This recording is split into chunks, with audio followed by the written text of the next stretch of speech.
Good afternoon, everybody. You know, I remember a year ago coming out and braving the rain. And I showed up and I thought that I might see maybe just 50 people at the rally. I was so pleased to see how many people showed up despite the rain, despite the cold, and we couldn't ask for better weather for today. Now, 1 year ago, I saw the world as a Republican. Today, I see the world and I see politics through the prism of the Constitution. And there's a big difference. One is an oath and an honor to the Constitution. The other one is the view as a party. We need to put the Constitution first. Now, what got me to this point? As a young boy, I immigrated to this country from Nicaragua. My parents brought me here in order to escape Marxism, Leninism, and socialism, which was taking root in Nicaragua.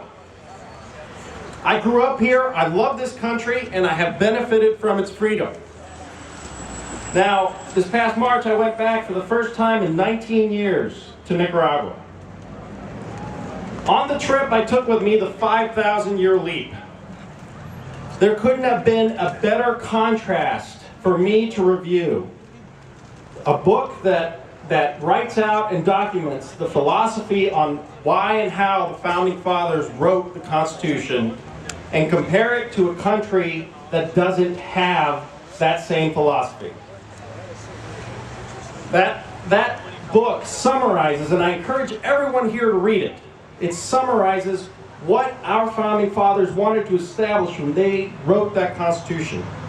They established that our rights as citizens are given to us not by a government, but by God. They established that government's role is to protect equal rights. It is not to hand out equal things. They understood that charity is something that is to be handled by anyone but government. They knew that big government equaled tyranny and small government equaled freedom. And they also knew that it was our inherent right to own property and benefit from the fruits of our own labor. Contrasting this book as I was reading it was the landscape I was greeted with as I went to Nicaragua. What was striking about flying over Nicaragua was how beautiful the country was. It really was a gorgeous country, full of resources that you could see from the air. And I have heard of Latin America being called a pauper sitting atop a mountain of gold. That is exactly what it is. The land was fertile. All I could see was, I was looking at it through the eyes of opportunity. I'm looking around, I'm going, man, this place would be great to have coffee farms, fruit farms. There would be, where I went, a little small town where my family was from, it would be great weather for having a vineyard there. There was all this richness, and all these people that were wandering about, poor, living in shacks.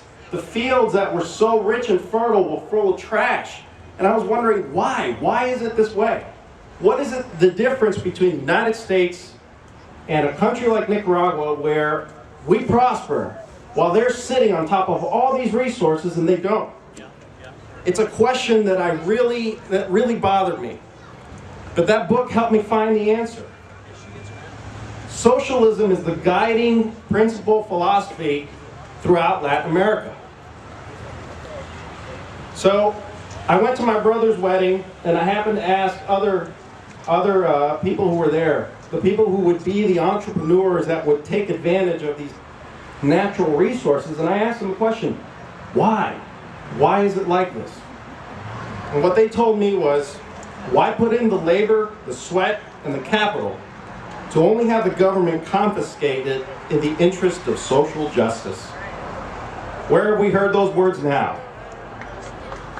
My friends, we have the best government that has ever existed.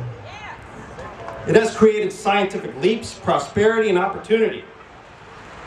Our task as citizens is to educate ourselves on the Constitution.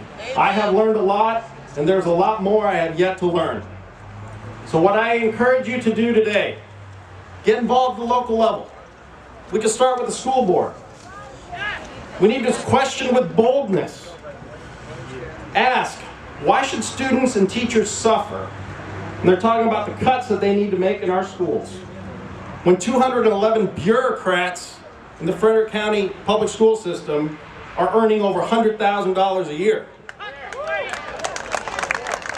Why does anyone in the Frederick County public school system have take-home cars? What we need to focus on is what we need to teach, the basic things that we need to teach our children and what it is that they need to learn. Not how to make the bureaucrats that are running the schools, how to make their lives richer and better. So the mission and the challenge I give to you, my fellow citizens, and to myself, is to no longer be idle.